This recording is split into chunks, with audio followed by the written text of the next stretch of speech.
issue of Bible versions, textual variants, and the family of Bible manuscripts. So go back and rewatch the session because I mentioned this book in that context. The editors of this book are, may the Holy Spirit save me from error, loosen my tongue, Jeffrey T. Riddle and Christian M. McShaffrey.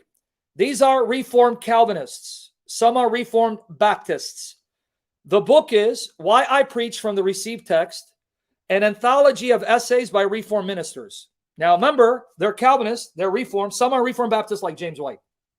If you go back, yesterday's session and previous sessions, I explained there is now a growing movement.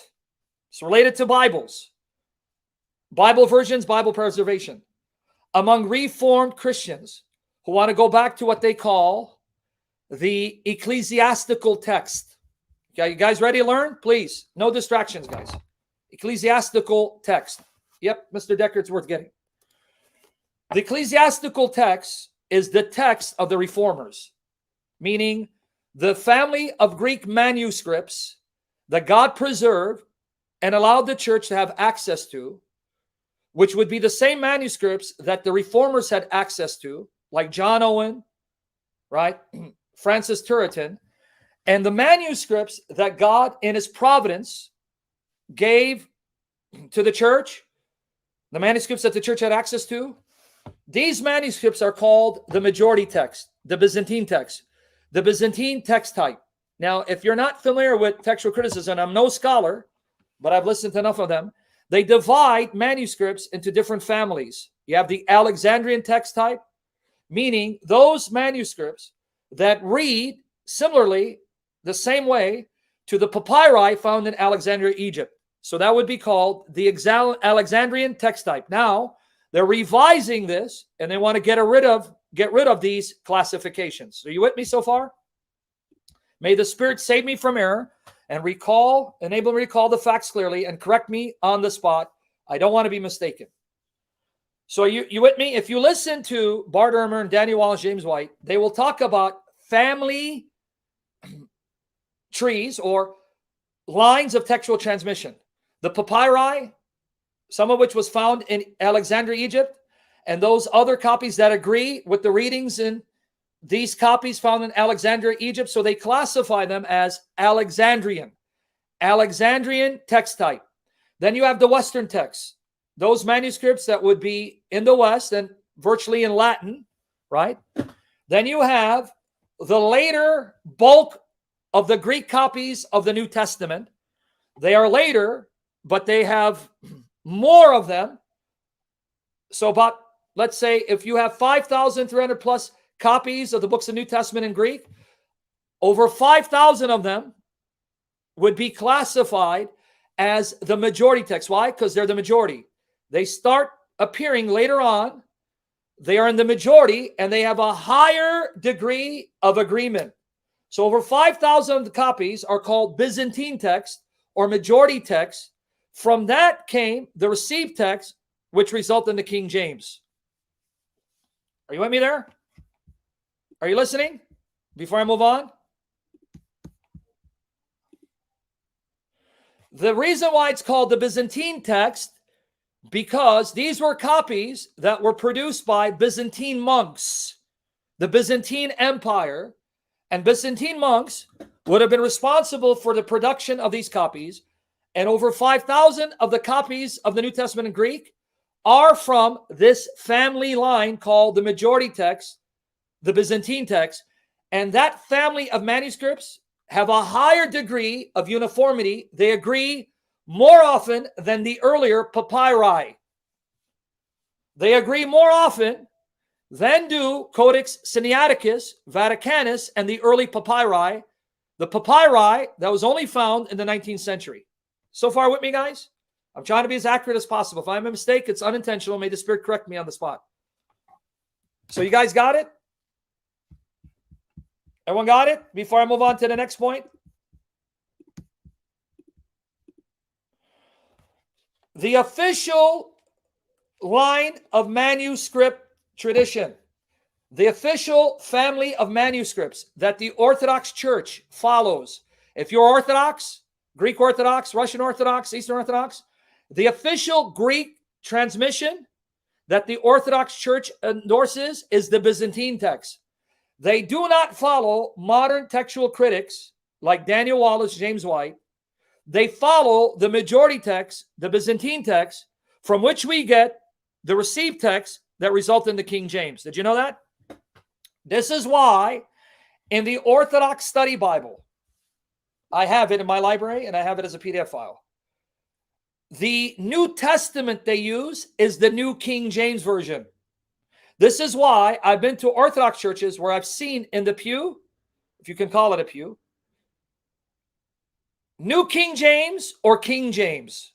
So the Orthodox Church only endorses the Byzantine text, the majority text, and they only endorse English translations such as King James and New King James. Are you with me? Focus 60-second Baptist. This is why instead of producing their own English translation of the New Testament, they went with the New King James Bible, but they provided a fresh translation of the Greek versions of the Old Testament called the Septuagint, because the Orthodox Church does not endorse the Masoretic text. The Hebrew family of manuscripts produced by the Masoretes, 500s onwards, they don't endorse the Hebrew, they endorse the Greek versions of the Old Testament called the Septuagint. So if you have an Orthodox Study Bible, you're going to see the English translation of the Old Testament is based on the Greek versions. That's why there are differences. No, New Revised Standard Version. It's a liberal translation produced by a committee of liberals, some of whom are atheists. Are you with me so far? May the Spirit anoint me to speak truth clearly without error. What am I getting at? Because the majority text was the text that was in usage, that the church had access to during the Reformation, along with the Latin Vulgate. Because remember, the theological language of the West became Latin. So that's why Jerome produced what's called the Latin Vulgate, produced in around the 400s. And that became the official translation for the Latin-speaking churches. But for the Orthodox Church, remember, Orthodox Catholic were one until the schism, it would have been the Greek texts, and it would have been primarily the majority text. So when the Reformers wanted to study the Bible in original languages and translate, they had the majority text, the Byzantine text, from which came the received text, right? Textus Receptus, which resulted in the production of the King James Bible. So far you're getting this, right? Before I move on.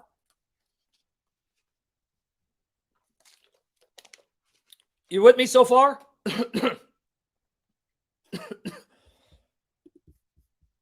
Because I'm going slow. This is a class we want to learn. Okay, so now Reformed Calvinists want to go back to their roots, and they're admitting to you that their roots go no further than the Reformation. So they look to the Reformers, John Owen, John Calvin, Francis Turretin, others, and they see that the Reformers believe that the original words of the original autographs of the biblical books were preserved in those family of manuscripts that the church had access to. So they were convinced every original wording that God inspired through the original authors preserved in those Greek manuscripts called the majority text, from which we get the received text. So now these Calvinists want to go back to the received text. And because they believe that the King James Bible is a faithful translation of the received text, they choose to endorse the King James Bible and decry modern versions. They're not King James onlyists. They don't just believe the King James is the perfect translation. They prefer the King James because the King James is based on the very Greek manuscripts that Reformers believe were those manuscripts that God preserved the original wording. So they would be, for someone, providing an accurate translation in modern English from the received text. But the Bibles you have in usage, with the exception of the New King James Version and the modern English version, do not follow the received text or even the majority text. They follow what they call the eclectic text, where they take into consideration the papyri that was found in the 19th century, portions, copies of New Testament books written on papyrus reed. They're only uncovered in the 19th century. And some of these are from the 2nd century, 3rd century, 4th century, and they prioritize Codex Vaticanus and Sinaiticus and Alexandrinus, whereas these Christians say, no, that wasn't the text of the Reformers. It's not even the text of the Orthodox Church. And their logic goes like this. If these papyri are more accurate than the majority text, because they're closer to the originals, then why is it that they were buried until the 19th century? Why is it God did not allow those copies to be the ones that the church had access to? Are we to assume that for all this time, the superior manuscripts laid buried and hidden, and God did nothing to make sure that the church would not have access to defective copies with defective readings? So there goes preservation. You see the logic? You understand their logic? So you're telling me, James White, the majority text, right, and the received text are inferior because they have defective readings that shouldn't have been in there, that was then introduced by later copyists. And so God, who is sovereign over the church and preserving the Bible, did not ensure that the churches would have the right copies with the right wordings, but allow them to have access to defective copies, producing defective translations. And you sure you believe in the preservation of the Bible? This is why this position leads to destruction of faith. It's faith destroying, not faith building. Okay, take care, brother. You understand their argument?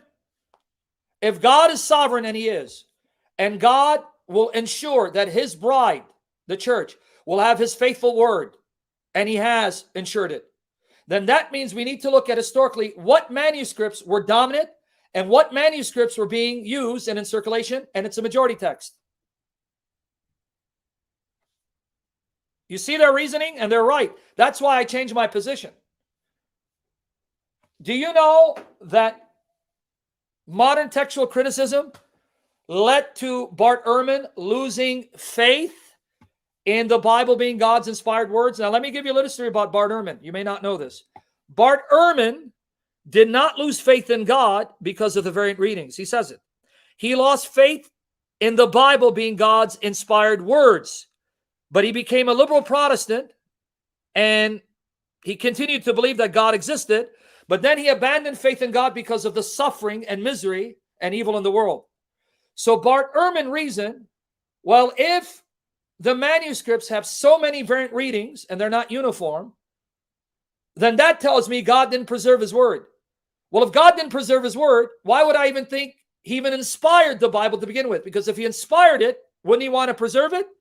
Since it's not preserved to Bart Ehrman's liking, then that means either he wasted a time inspiring it, or maybe I'm wrong, he never inspired the Bible to begin with, and it's simply a collection of human books. This is the result, this is the fruit of this type of scholarship. Eddie, focus, please. It's not about me. Let's focus. You understand? So the reformers say, no, God did preserve his words, and God made sure those preserved words were always in the possession of the church. So we have to look historically and see, and we look that the majority of copies of the New Testament that are in Greek are the majority text. That means God was pleased to preserve those copies, because those are the copies where you're going to find the original, and they have a higher degree of agreement. Not allow the church to discover the more accurate copies only in the 19th century. You see? You understand the reasoning that's leading these men to that conclusion, Reformed Calvinists? You with me there? That's why now you have thousands of Reformed Calvinists going back to the received text, which comes from the majority text, which is the official line of textual transmission endorsed by the Orthodox Church. Nadie, please don't ask me questions off topic. I'm going to send you out of here. I have a topic. Stay focused. Everyone understood their logic? And they're right. You begin with God, and you begin with God's goodness, and you begin with God's faithfulness, and you begin with God being almighty to be faithful enough to give you his sure word. And then you look at the history and see what manuscripts were dominant. Right? And it's a majority text. That's why I changed my position, honestly. I agree, because I begin with God. God is real. Jesus is Lord. And Jesus is faithful to preserve his word and make sure his bride has access to copies that contain his perfect words. And those copies were the majority text, so that when then God allowed humans to discover the printing press, they would then collate those copies to produce Bibles in various languages, like the English languages, for mass consumption. You with me there? Yes, Demetrius, they are. They're living off of borrowed capital, your capital. So everyone got the reasoning as I'm preparing you for these clips? One from Michael Lofton, one from Jeff Riddle, who debated James White, and he's a Reformed Baptist like James White. And James White, the one group that are calling him out and exposing him and now dislike him because they see he's compromised, he's a satanic tool, right? Being used of the devil to destroy faith, not build it. The one group that James White can't stand is the Reformed camp, because he cannot believe they're endorsing this position, and he cannot believe that they're calling him out for his compromise, and he cannot believe that they think that his position destroys faith, doesn't build faith, and he's being unfaithful to the reformers. He cannot understand or accept that even his own camp are calling him out. The other group that's giving him even worse nightmares, I don't know if you know this, there's a revival among Reformed Calvinists where they are now eating up Thomas Aquinas. Calvinists are rediscovering the faith of the reformers, and they're realizing that the reformers were heavily influenced by Thomas Aquinas. Many reformers ate up Aquinas, read him inside and out, so they were Thomists. So now you have droves of Calvinists who are becoming Thomistic. They're even Reformed Thomists. That's what they call themselves. They follow Thomas Aquinas as Calvinists, and it's driving him crazy. What's going on with the Reformed Calvinists? Do you know why? The more you study church history, the more you open yourself to the truth of God, the more you will see that what's taking place now is a perversion of the ancient tradition. And the more you steep yourself in history, the closer you get to the ancient paths, which is why many Reformed Thomists end up leaving Protestantism altogether and either becoming Catholic or Orthodox. And he sees it. This is the danger of knowing your history, my brothers and sisters. The more you study history, the more you're going to be troubled with the Protestant Reformation and modern Protestantism, and see how disconnected Protestantism is from the ancient church, the ancient traditions, the ancient paths. And the more open you'll be to leaving Protestantism and going back to the ancient paths, either Orthodox or Catholic. And it's happening.